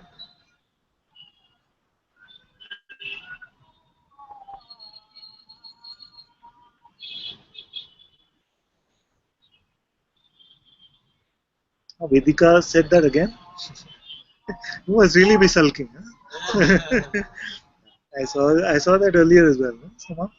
Did I read it out? Sometimes I get confused whether it happened like in imagination or. Yeah, you see my imagination.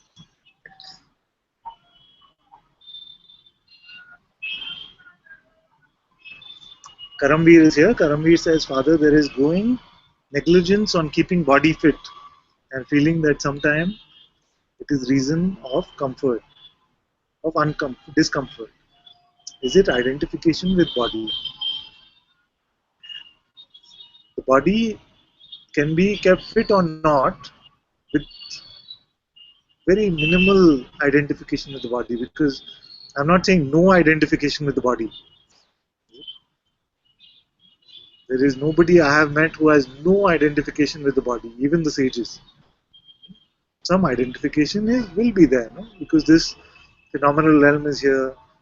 Like very often I've started saying I need to find some new examples, but very often I've been saying that you don't find sages are jumping off terraces because they're saying they're one with the flow. They're not walking into oceans saying I'm one with the ocean. So like this, that little bit of identification with the body remains, but it's just that much. It's just that level of naturalness. Now, when the identification with the body is dropped, it's also along with the sense of doership which is dropped. You see? So when the sense of doership is dropped and the sense of identification with the body is dropped, then whether exercise happens or not is also part of the flow, isn't it? So I've seen that here also it's very up and down. So it can be that yoga is happening for a few days, then for months it's not happening. It's mostly down, a little bit up. So and I now have this new app for it's like a home gym fit star I was mentioning yesterday. So let's see if that happens. There's no feverishness around it. But although, like when I look at the mirror, I know that it will be good if this body would get some exercise. But otherwise, there's no sense of. Oh, so it will flow on its own.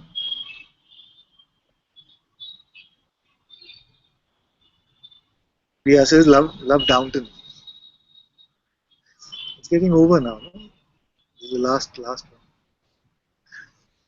Fernando said, much resistance here. Everything in life seems collapsing.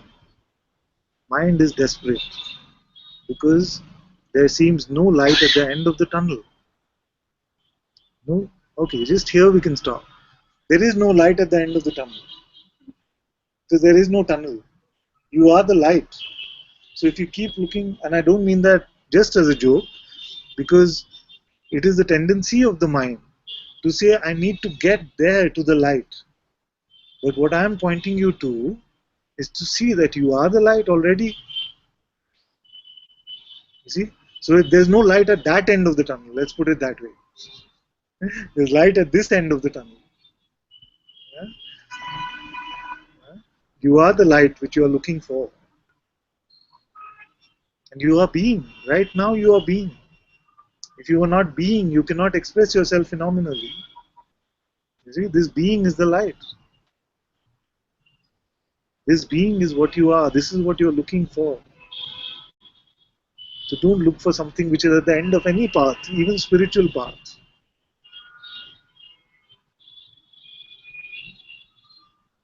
Just don't be. Just move away from yourself. Don't look for self-realization. Show me how you can not be the self for an instant. Can you not be? No, you cannot not be. You are being. This being is the light. In every sense of the word, it's the light of this phenomenal universe. Because when this light goes off, all phenomena goes off.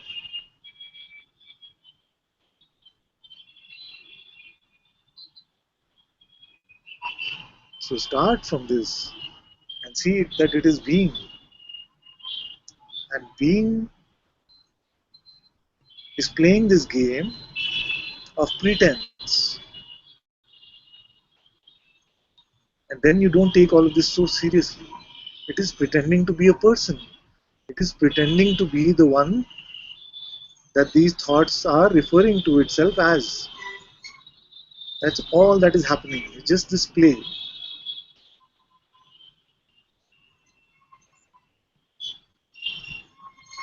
These are the struggles of the imagined entity,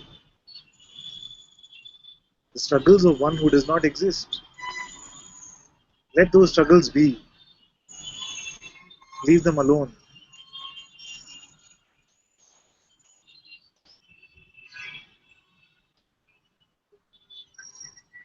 Don't believe your next thought, and you are free right now. Even if you believe your next thought, you are free. But at least, if you're believing your next thought, you're at least pretending to be bound.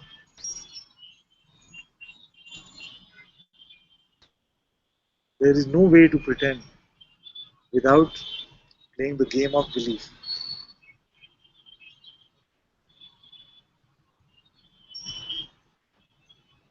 There is no freedom for the person here or anywhere. There are no solutions for the person also.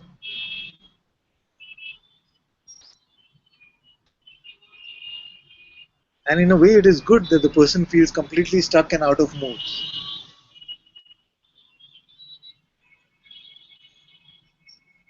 And it is good that the mind is going crazy. It's completely fine by me.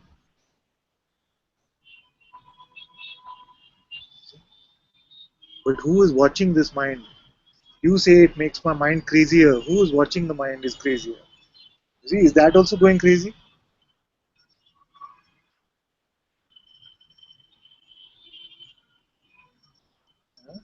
You see that is nothing is happening to that which knows what's happening to the mind. Now become the mind and show me who can do it. Become a thought. Just become the thought. Don't be the witness of the thought, become the thought. Nobody can do it. cannot become the mind, because the mind is only these thoughts.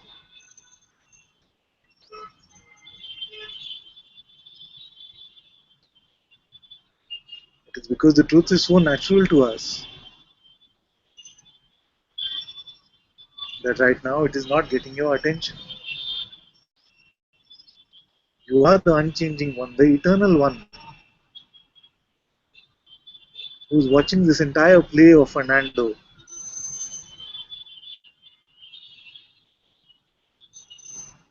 And you know this to be true.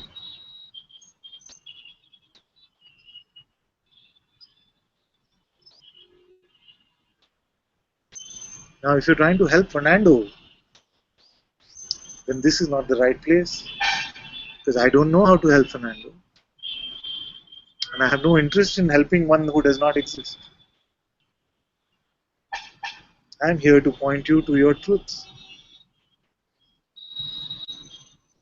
So let the world burn, let life collapse, let whatever is happening happen. Tell me how it touches you, the witnessing of all of this.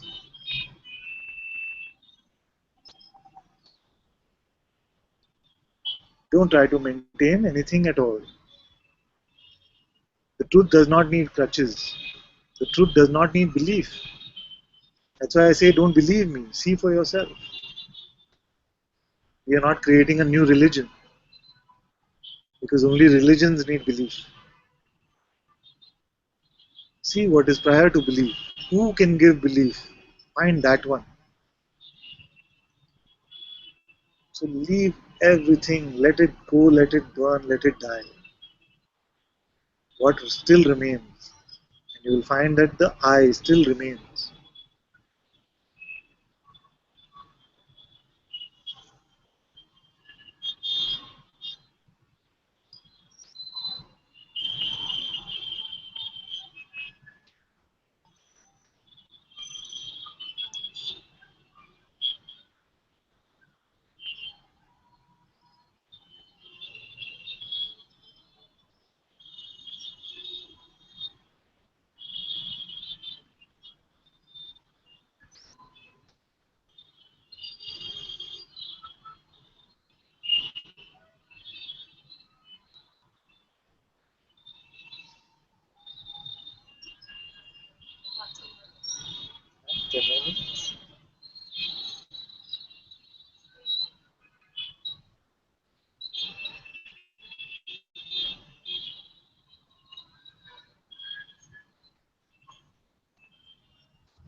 Claire says, dearest Ananta and Sangha, I place all guilt lurking here at your feet.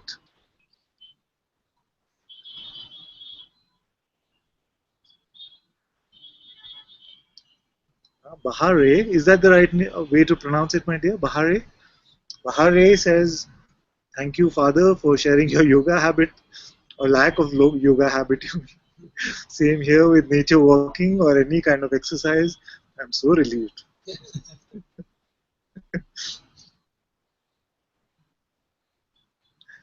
Nick says, it's a dropping away of the person me. Somehow, when the fruit is ripe, it will drop from the tree, yes. No need to shake it down, just let it be. And just in the letting it be, there is no person.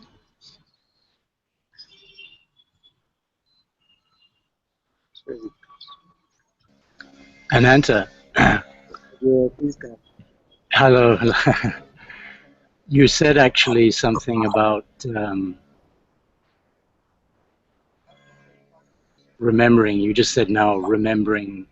The I remains. And I I've remain. noticed, yes, the I remains. And I know it's just words, but I've actually experienced, or this experience has happened, that I don't even remember the I. There's just what's happening. And I've been talking a lot to Lisa about this as well, and other people that have been quite akin to Tony Parsons' message and pointing. And I've seen that often there is no I at all. There's no partition whatsoever. It's just what is happening. And then I noticed that there is suddenly someone here who is watching effectively what is happening, even though somewhat detached, but there's still a duality there. There's still a watching and a happening. Whereas I've noticed that often and on, and mostly, of course, when I'm totally relaxed or when something is totally relaxed, there's no one here at all. It's just what's happening. And so, in actual fact, it's a bit of a contradiction. It's like there's a forgetfulness of I and just a total immersion in what is. And so I am very happy to share with you that it's seen more and more and more that there is no person at all. Absolutely, it is a total myth. And anything that happens in that personhood, which is mind trying to sort itself out, trying to dissolve, trying to resolve, is also a myth, and is actually somehow not worth even discussing, because it just kind of entertains the myth, you know. So that's the great news that I want to share with you. Very good, very good. It's only that you must look at one point a little more closely. So when I say I remain, we're not talking about some personal or phenomenal entity which you say that there are many times now that all there is just there is this happening. But also what is happening, and does someone have to tell you that it's just happening, or you know this? It's yeah, I see what you mean. You're trying to say there's someone here to Not someone. claim. It is the Yeah, knowing. yeah, I mean, yeah, It is yeah. the knowing itself. You see? So this Yeah. knowing that there is something, there are many times where even there is nothing happening, because happening itself is phenomenal. So like in sleep every night, there is nothing happening, yet I know I went to sleep. See, this I is not an entity, and the confusion can be that we're looking at it in two different ways. Because when I say I that remains, finally, I'm talking about the knowingness itself, the awareness itself. Because you cannot report that it's just a happening without there being a knowing that it's just a happening. You see, and then you see that the witness appears. This is true because the sense of an entity can appear and disappear. You see, but there is a knowing that knows that there is sense of entity now, and there is no sense of entity now. This knowingness itself is what I am referring to as the I. Right. Exactly.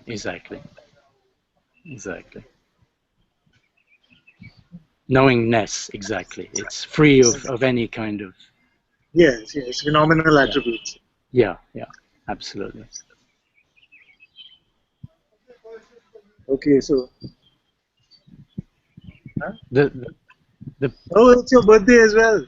Oh, happy birthday. Everyone I is was trying to be quiet about that one, just to see what... Advaita about it.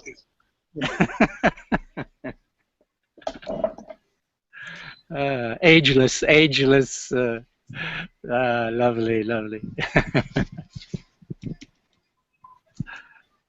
Thank you.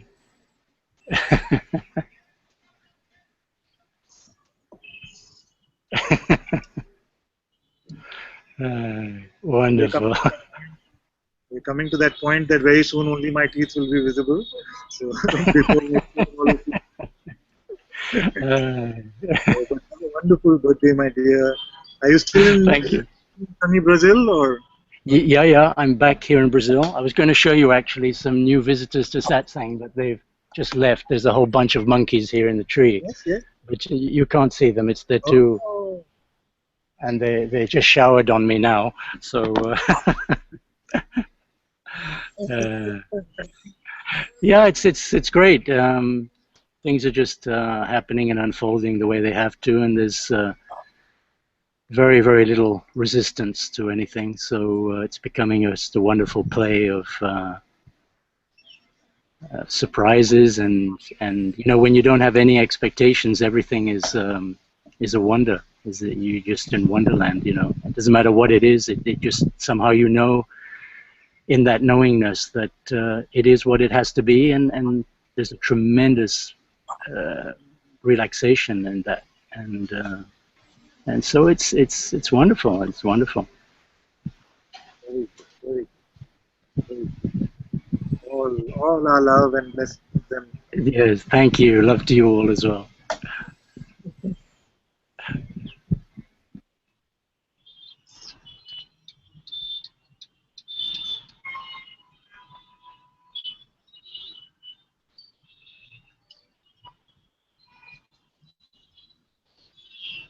Someone wants to sing? Do you want to sing? Randir is not sang for some time. Let's make him sing.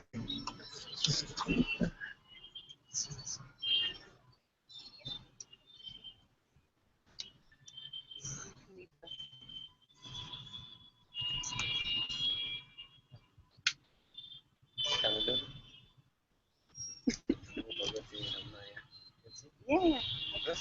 You can lead though? No, no. Which song? Which song?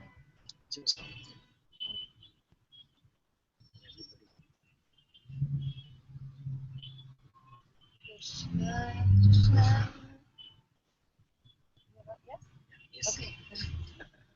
Krishna, Krishna. Govinda, Gopala, Hari Om. Namo Narayana, Hari Om. Govinda, Namo Narayana, Gopala, Namo Narayana. Krishna, Krishna, Govinda, Gopala, Hari Om. Namo Narayana, Hari Om. Govinda, Namo Narayana.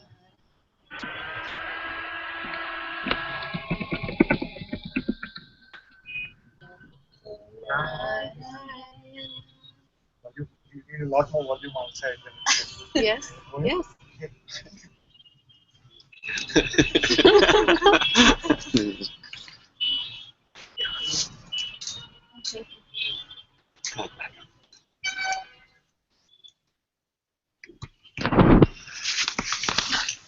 See, now it'll sound much louder now. You have to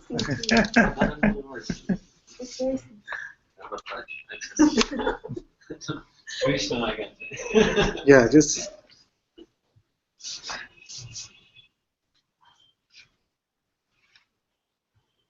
Krishna, Krishna, Govinda Gopala Hari Om.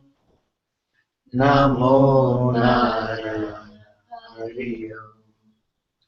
Govinda Namo Narayana Gopala Namo Narayana Namo Krishna Krishna Govinda Gopala Hari Om. Namo Narayana Hari Om. Govinda Namo Narayana Gopala Namo Narayana Namo Krishna Krishna Govinda Gopala Hari Om. Namo Narayana Hari Om. Govinda Namo Narayana Gopala Namo Narayana Namo Krishna Krishna Govinda Gopala Hari Om. Namo Narayana Hari Govinda. Namo Narayana Gopala. Namo Narayana. Namo Krishna Krishna. Govinda Gopala Hari Om. Namo Narayana Hari Govinda. Namo Narayana Gopala. Namo Narayana. Namo.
Thank you, Shanti, my dear. Thank you so much.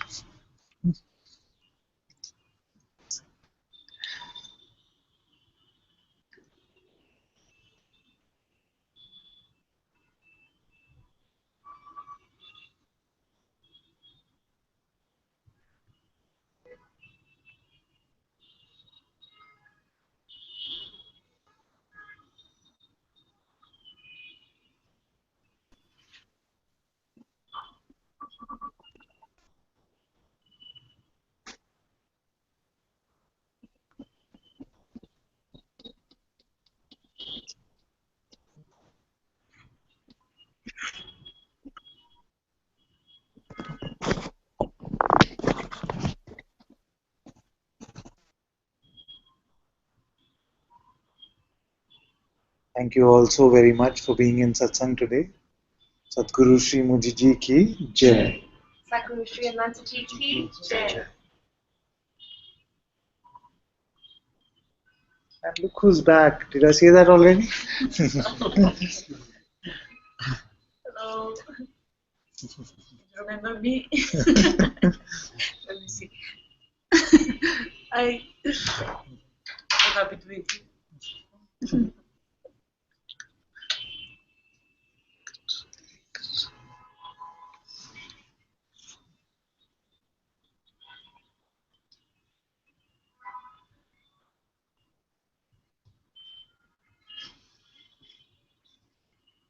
Thank you, Claire. Thank you for moderating today. We can turn the broadcast off now.